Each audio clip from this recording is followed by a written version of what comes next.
उड़ान अभी बाकी है, जिंदगी की असली उड़ान अभी बाकी है, हमारे इरादों का इम्तिहान अभी बाकी है। अभी तो नापी है बस मुट्ठी भर जमीन, अभी तो सारा आसमान अभी बाकी है। हम स्वागत एवं अभिनंदन करते हैं हमारे हरैया विधानसभा के माननीय विधायक जी का, जिन्होंने ऐसे कार्यक्रम का आयोजन किया जो निश्चित ही आज के दौर में बहुत ही आवश्यक है कि गार्जियन और टीचर्स बच्चों को कैसे मोटिवेट करें कि वो अपनी सफलता की तरफ अग्रसर हो। अगर सफल नहीं होते हैं तो किन्हीं कारणों से सफल नहीं होते हैं तो अपनी जीवन लीला समाप्त न करें। ये बहुत ही दुखद घटनाएं देश में चल रही हैं। इसी विषय पर आज हमारे मुख्य अतिथि महोदय, अपर जिलाधिकारी महोदय का स्वागत है, वंदन है, अभिनंदन है। हम इस कार्यक्रम की रूपरेखा एवं ऑर्गेनाइजेशन के लिए स्कूल प्रबंधन कमेटी एवं प्रधानाचार्य महोदय, सभी टीचर्स एवं बच्चों का हृदय से आभार प्रकट करते हैं। हर रोज गिरकर भी मुकम्मल खड़े हैं, ये जिंदगी देख मेरे हौसले कितने बड़े हैं। आज जो ये सफलता की कुंजी टॉपिक पर हम अपनी बात रखने जा रहे हैं, जो हमने अपने जीवन में, हमारी ऊंचाई बहुत बड़ी ऊंचाई नहीं है, लेकिन मैं इतने में ही संतुष्ट हूँ कि हमने ये मुकाम हासिल किया है संघर्षों के बल पर। तो जो टॉपिक है सफलता की कुंजी, सफलता पाने के लिए छात्रों को इस उम्र में क्या करना चाहिए, उसको मैंने 13 बिंदुओं पर अपने स्तर से, हमने अपने दिमाग के हिसाब से, अपने जीवन के संघर्षों के हिसाब से बात रखूंगा आपके सामने। सबसे पहले कोई भी छात्र या छात्रा अगर बताना चाहे कि सफलता क्या है तो बिल्कुल अपनी बात रख सकता है अपनी जगह पर खड़े होकर। कोई बच्चा सफलता क्या है? अब देखिए, यही असफलता का आपका कारण है कि आपको यहाँ मंच मिला है, हमको ये मंच मिला है बोलने के लिए, आपको हमने एक मंच उपलब्ध कराया कि आप अपनी बात रखिए। कोई भी व्यक्ति परफेक्ट नहीं है, आप जो कुछ भी बोलते सफलता के बारे में सही बोलते। चलिए हम शुरुआत करते हैं। किसी व्यक्ति को सफल होने के लिए कुछ मानदंड निर्धारित करने पड़ते हैं। उसमें सबसे पहला है मानदंड कि आप पहले तो ये तय करेंगे कि आपको करना क्या है, किसके लिए सफल होना चाह रहे हैं। तो सफलता के लिए पहला अपना गोल सेट करिए, अपना एक लक्ष्य सेट करिए, तब उस पर आप काम करिए। तो पहले आपका जीवन में होना चाहिए कि हमको करना क्या है। तो अभी आप पढ़ाई पीरियड में हैं तो आपको और कुछ नहीं करना है, आपको न बिजनेस खड़ा करना है, न आपको अभी नौकरी करनी है, न घर का काम करना है। तो अभी आपका गोल क्या है? अच्छे मार्क्स लाना। फिर क्या है दूसरा पॉइंट, आपने गोल निर्धारित कर दिया, प्लानिंग करिए कि आपने जो लक्ष्य निर्धारित किया उसके लिए क्या प्लानिंग है। एक प्लानिंग तैयार करिए, एक योजना बनाइए। उसके बाद उसकी एक स्ट्रेटजी बनाइए कि क्या रणनीति होना चाहिए हमको। ये योजना जो मैं बना रहा हूँ इसको फॉलो करने के लिए हमारी स्ट्रेटजी क्या होना चाहिए। तो आप स्ट्रेटजी तय करिए, क्योंकि सपना तो आपको देखना है बड़ा, लेकिन काम आपको छोटे से शुरुआत करना है। सपने देखना है कि हमको 99% लाना है, 100% लाना है, लेकिन शुरुआत आपको 33% से करना है। लक्ष्य बड़ा रखिए, जिसको कहा जाता है ड्रीम बिग स्टार्ट स्मॉल। बड़ा लक्ष्य रखिए, शुरुआत छोटे से करिए। अगला चीज है, आपने प्लानिंग कर ली, स्ट्रेटजी कर ली, अब क्या संसाधन चाहिए उस लक्ष्य को प्राप्त करने के लिए। तो आपके लिए क्या संसाधन चाहिए? किताबें चाहिए, नोट्स चाहिए, ट्यूटर चाहिए। तो आप अपने संसाधन फिर कलेक्ट करिए। उसके बाद अगला आता है कि आप टाइम मैनेजमेंट करिए। टाइम को कैसे मैनेज करना है, क्योंकि कहा गया है टाइम इज मनी। आप जितना एक सेकंड अपने जीवन से खो रहे हो, आपका टाइम सुनहरा पल जा रहा है। तो आप टाइम मैनेजमेंट करेंगे। अगला पॉइंट है कि टाइम मैनेजमेंट के बाद मेहनत, लगन और दृढ़ता आपके काम में होनी चाहिए। जो काम को आपने लिया, मेहनत से, पूरी लगन से, दृढ़ता से करना चाहिए। दृढ़ता अगर आपके अंदर नहीं है, आज में आपने बनाया कि मुझे पर डे 10 घंटा 8 घंटा पढ़ना है और लचीलापन है उसमें, आपने उसमें दृढ़ता नहीं रखी है, किसी दिन 2 घंटा पढ़ रहे हैं, किसी दिन 8 घंटा पढ़ रहे हैं, तो आपकी ये दृढ़ता बहुत आवश्यक है। आपने नाम सुना होगा, गणित में पढ़ाया जाता है एस रामानुजम का। दक्षिणी भारत के एक महान गणितज्ञ थे, जिनकी अब तक की भारत में जो IQ नापी गई है, एक इंटेलिजेंस कोफिशिएंट होता है जिससे मेंटल लेवल, जैसे आप दूध को लीटर में नापते हैं, वजन को किलोग्राम में नापते हैं, लंबाई को मीटर में नापते हैं, टेम्परेचर को सेल्सियस में नापते हैं, साउंड को आप डेसिबल में नापते हैं, उसी तरह से IQ नापने का यंत्र है जिसको IQ लेवल नापा जाता है। भारत में अब तक हाईएस्ट माना गया है एस रामानुजम का, लेकिन उनके अंदर एक कमी थी जो मैंने उनके बारे में स्टडी किया है कि उनका टाइम मैनेजमेंट बहुत गड़बड़ था। वो जब पढ़ते थे तो लगातार 30 घंटा पढ़ते थे और आराम करते थे तो लगातार 20 घंटा आराम करते थे। पर डे का उनके रूटीन बन गया था, कंटिन्यूअस 30 घंटा पढ़ते थे, 20 घंटा सोते थे, तो जिसके वजह से उनको डिजीज हो गई, बीमारी हो गई। तो सफल तो बहुत हुए, लेकिन अपना शरीर भी स्वस्थ रखना है। इसमें sound mind exist in sound body, पहले अपना शरीर स्वस्थ रखेंगे तो स्वस्थ मस्तिष्क का निवास स्वतः हो जाएगा। तो आपको टाइम मैनेजमेंट करना है, मेहनत लगन और दृढ़ता के साथ अपना काम करना है। अगला पॉइंट जो मैंने नोट किया है कि मेहनत में स्मार्ट वर्क से पहले आपको हार्ड वर्क करना है। स्मार्ट वर्क और हार्ड वर्क आजकल कंसेप्ट बहुत चल रहा है मैनेजमेंट की दुनिया में और समाज में कि स्मार्ट वर्क तरीके से, स्मार्ट तरीके से काम करिए तो उसमें कम मेहनत लगती है।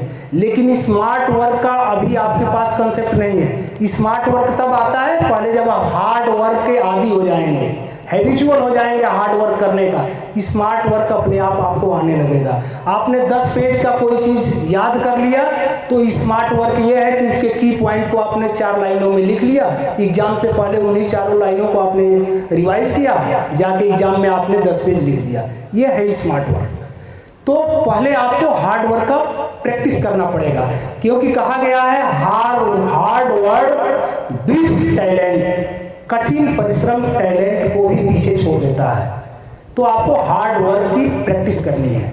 ठीक है, अगला पॉइंट हमने जो बनाया है कि ड्रीम बिग और स्टार्ट स्मॉल, आपको हमने पहले ही बता दिया कि सपने तो आपको 100% के देखने हैं, शुरुआत आपको 33% से करना है। अपने जीवन में कभी ना हार मानने वाला एक कंसेप्ट लेकर चलना है। नेवर गिव अप का कंसेप्ट लेकर चलना है कि मुझे हार नहीं मानना है।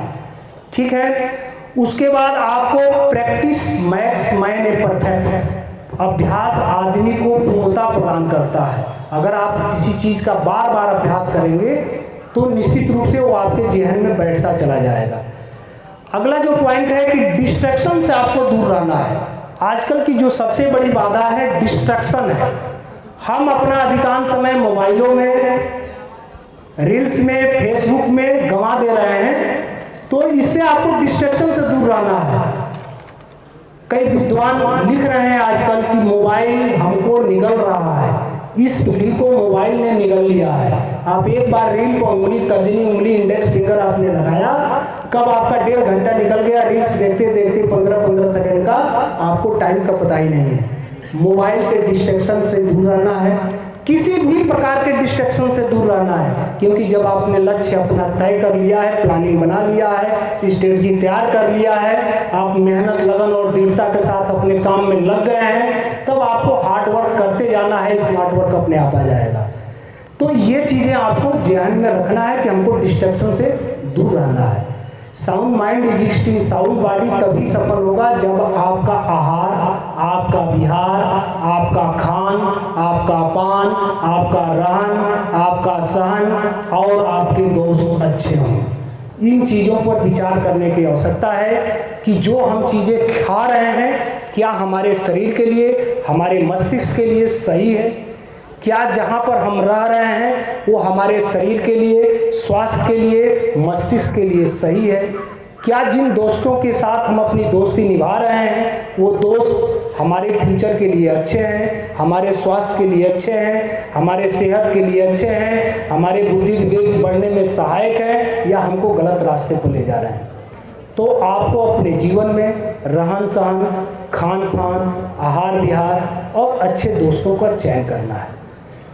तो ये हमारी समझ से जो हमारे दिमाग में आइडिया बन रहे थे, माननीय जी से हमने रिक्वेस्ट किया था कि एक अवसर हमको भी दिया जाए इस मंच के माध्यम से अपनी बात रखने के लिए। हालांकि इस स्कूल में मैं पहले भी एक बार आया था मिशन शक्ति के परिपेक्ष में, और उस साइड उस कमरे में कार्यक्रम हुआ था। तो मुझे अच्छा लगता है पढ़े लिखे लोगों के बीच में रहने से, बच्चों के बीच में रहने से, टीचर्स के बीच में रहने से, बुद्धिजीवियों के बीच में रहने से, क्योंकि पंडित नेहरू जी का नाम आपने सुना होगा, भारत के प्रथम प्राइम मिनिस्टर। उन्होंने लिखा है कि childhood is the kingdom where nobody dies. बचपना वह साम्राज्य है जहाँ किसी की मृत्यु नहीं होती है। तो अगर व्यक्ति के अंदर बचपना का मतलब लड़कपन नहीं, बचपना का मतलब कुछ सीखने की ललक, कुछ जानने की ललक। क्योंकि आप छोटे बच्चों को देखते होंगे, बार बार आग छू कर महसूस करता है आग है, पानी छू कर महसूस करता है पानी है, ठंड वो टच करके देखता है ये ठंड है। उसके अंदर एक लालसा रहती है, जानने की क्षमता रहती है कि हम ये जानें। तो अगर आपके अंदर बचपना जिंदा है तो आपकी मस्ती, अगर कहा जाता है ना मस्ती जिंदा है तो हस्ती जिंदा है, तो अपने अंदर एक जानने की उत्सुकता की बात अपने अंदर जगाए रखिए, तभी आप कुछ नए चीज़ सीखेंगे।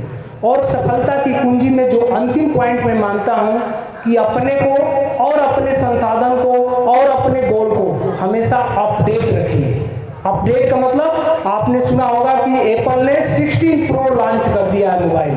क्यों लॉन्च कर रहा है? हर साल अपने को अपडेट कर रहा है कि सैमसंग और वीवो और रेडमी मुझे पीछे न छोड़ दे। और हम आप अपने लक्ष्य को एक बार निर्धारित कर दिए। हमने लक्ष्य निर्धारित किया कि हम बहुत बड़ा बिजनेसमैन बनेंगे, स्टेट लेवल के क्रिकेटर बनेंगे, स्टेट बोर्ड में टॉप करेंगे। हो सकता है आप उस स्थान तक पहुंच जाएं, लेकिन आपको लक्ष्य आगे भी, क्योंकि मंजिल वही नहीं है, मंजिल आपकी बढ़ती जाएगी। लक्ष्य आप बड़ा करते चले जाइए और अपने को अपडेट करते जाइए। अपडेट करने में अपने संसाधनों को अपडेट करिए, अपने को अपडेट करिए और लक्ष्य को भी अपडेट करिए। रिजिड मत रहिए कि हमने तो यही तय किया था कि केवल स्कूल ही टॉप करेंगे हम।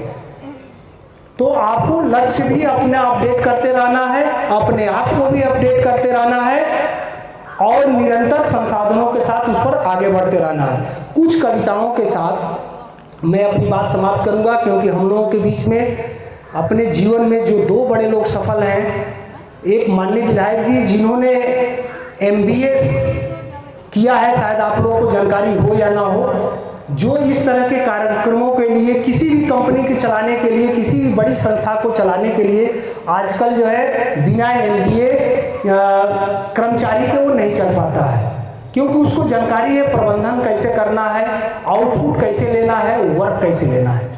तो एक हस्ती आपके सामने माननीय विधायक जी हैं, दूसरी हस्ती हमारे अपर जिला अधिकारी महोदय हैं, जो अपने जीवन के संघर्षों को, अपने जीवन को, लक्ष्यों को कैसे इन लोगों ने प्राप्त किया है आपके सामने रखेंगे।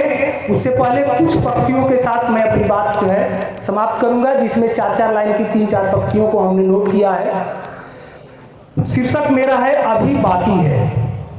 अभी बाकी है, कुछ ख्वाहिश, कुछ उम्मीद, कुछ कसक अभी बाकी है, कुछ मुलाकातें, कुछ बातें, कुछ इश्क अभी बाकी है, कुछ सपने, कुछ ख्वाब, कुछ उड़ान अभी बाकी है, कुछ नाम, कुछ काम, कुछ पहचान अभी बाकी है, कुछ कसमें, कुछ रस्में, कुछ वादे अभी बाकी हैं, कुछ रिश्ते, कुछ नाते, कुछ यादें अभी बाकी हैं, कुछ दर्द, कुछ मर्ज, कुछ रहम बाकी है। अधूरे तुम, अधूरे हम, कुछ तुम में हम बाकी हैं, कुछ तुम में हम बाकी हैं, अभी बाकी है। तो ये बाकी का शीर्षक जीवन में बड़ा महत्वपूर्ण है। बाय द वे आपको कोई चीज़ प्राप्त नहीं होती है, बहुत मेहनत, लगन, प्लानिंग, योजना, स्ट्रेटजी के बावजूद भी, तो निराश होने की कोई बात नहीं है। निराशा से कुछ मिलने वाला नहीं है, और इसके लिए एक 4 पंक्तियों का शेर है, अभी तो उड़ान है, अभी तो उड़ान है, दास्तां अभी बाकी है, उड़ान मुकम्मल होने तक आसमान अभी बाकी है। तो जीवन में लक्ष्य कोई भी अंतिम नहीं होता। किसी भी लक्ष्य को ये मान के ना चला जाए कि अंतिम है, अब तो मेरा जीवन ही समाप्त हो गया, ऐसा कुछ नहीं। आपसे आपका परिवार है, आपसे आपका समाज है, आपसे आपका देश है। पता नहीं किस उम्र में जाकर आप देश के लिए, समाज के लिए, घर के लिए, अपने लिए कुछ कर सकते हैं। तो ये 18-20 की अवस्था कि हमारा IIT नहीं हुआ, हमारा नीट नहीं हुआ, हम MBBS नहीं बने, हम अपनी जीवन लीला समाप्त कर दें, ये बेवकूफ़ी के अलावा कुछ नहीं है। क्योंकि जीवन बहुत लंबा है, कब समय करवट लेगा, कुछ भी चीजें हम आपके बस में नहीं है। इस सौरमंडल के न सूरज, चंद्रमा, न मंगल, न बृहस्पति, कोई ग्रह आपके बस में नहीं है कि उसके थोड़ी भी टाइमिंग हम चेंज कर दें। तो अन्य जो तारे हैं, अन्य जो मिल्की वे हैं, अन्य आकाश गंगाएं हैं, असीम है ब्रह्मांड, कहाँ से क्या हो रहा है किसी को कुछ नहीं पता। सब तुक्के पर कह रहे हैं ये मेरा भगवान है, ये मेरा अल्लाह है, ये मेरा गॉड है, सब तुक्के पर चल रहा है, किसी को कुछ जानकारी नहीं है। तो आप अपने पर ज्यादा प्राउड न करें कि मैं नहीं कर पाया, मैं अब ये कर ले रहा हूँ, वो कर ले, कुछ नहीं, करते रहिए जीवन भर। हरिवंश राय बच्चन जी की पंक्तियों से मैं अपनी बात समाप्त करूंगा। लहरों से डरकर नौका पार नहीं होती, लहरों से डरकर नौका पार नहीं होती, या कोशिश करने वालों की कभी हार नहीं होती। असफलता है, असफलता एक चुनौती है, इसे स्वीकार करो। असफलता एक चुनौती है, इसे स्वीकार करो, और क्या कमी रह गई देखो और सुधार करो। तब तक न सफल हो जब तक न सफल हो, नींद चैन को त्यागो तुम, संघर्ष का मैदान छोड़कर मत भागो तुम। कुछ किए बिना ही जय जयकार नहीं होती, और कोशिश करने वालों की कभी हार नहीं होती। मेरी बात तो समाप्त हुई, लेकिन मैं 2-4 बच्चों से कुछ पूछना चाहूंगा। अभी भी कोई बच्चा आकर मेरे साथ बताए सफलता क्या है। कोई भी बच्चा, देखते हैं पहले कौन बच्चा होता है। ये सबसे बड़ी कमी है आपकी। लड़कियों में से कोई भी आ जाओ, एक आप आ जाओ। हाँ शाबाश, ये देखिए सुरक्षा से आई, बहुत बढ़िया, शाबाश। आप मंच पर आ जाओ और ये माइक ले लो, कुछ भी बताओ सफलता क्या है। शाबाश, बहुत बढ़िया, जो बताओगे वही सही हो जाएगा। हमारे मेहनत और परिश्रम और न्याय से जो हम परिश्रम करते हैं उसी को सफलता कहते हैं। हमें किसी से घृणा नहीं करनी चाहिए, और फिर हमें न्याय के रास्ते पर चलना चाहिए, और हमें वही परिश्रम करना चाहिए जो हमारा लक्ष्य हो। हम अपने लक्ष्य को तभी प्राप्त करें। तालियों से स्वागत करें इस बच्ची का। बच्ची ने निर्भीक होकर मंच पर पहली बार आकर ये बोला है। मंच पर चढ़ना किसी भी कला के लिए, चाहे बोलने के लिए या डांसिंग के लिए या किसी चीज के लिए, एक बड़ी उपलब्धि है। इस बच्ची ने साहस दिखाया है। बच्ची को मेरी तरफ से जो है एक चॉकलेट और एक पेन गिफ्ट है। सभी लोग बिग हैंड बताइए, तालियां, शाबाश, बहुत बढ़िया, शाबाश। और कोई बच्चा सफलता के बारे में कोई भी चीज जो मैंने बोला है वही याद हो तो कोई एक बच्चा आ सकता है, छात्र या छात्रा में से कोई भी।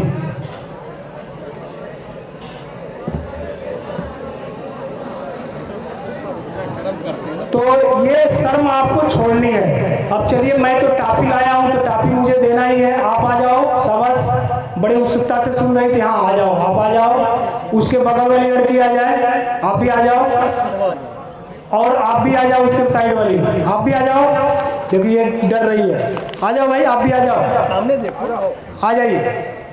आप लोगों को मैं इसलिए फ्री में दे रहा हूं ये पेन कि अगली बार जब भी कोई मंच पर बुलाए, बेहिचक मंच पर आना है। मंच बड़ा नसीब से मिलती है।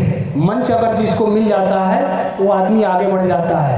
आज अमिताभ बच्चन को यदि मंच नहीं मिला होता तो आगे नहीं बढ़ते। किसी भी कलाकार को, किसी को भी अगर मंच नहीं मिलेगा, आप अगर नीट और जेईई का एग्जाम ही नहीं देंगी तो आप पास कैसे होंगे? पहले तो वहाँ पहुँचना है। असफलता और सफलता की बात है। तो हमारी तरफ से आप दोनों को एक एक पेन और आपको एक टाफी, आप मुँह ज़्यादा सुखाए हुए हैं, आपको टाफी। चलिए, आप सभी बच्चों को बहुत बहुत धन्यवाद, और हमारे माननीय आदरणीय विधायक जी को बहुत बहुत आभार जिन्होंने मुझे मौका दिया अपनी बात रखने के लिए, और हमारे मुख्य अतिथि महोदय का आभार जिन्होंने मुख्यालय से समय निकालकर यहाँ पर बच्चों का हौसला बढ़ाने के लिए आए हुए हैं। सभी का हृदय से धन्यवाद। Thank you. जय हिंद, जय भारत। बहुत बहुत धन्यवाद आदरणीय सुसहाय बहुत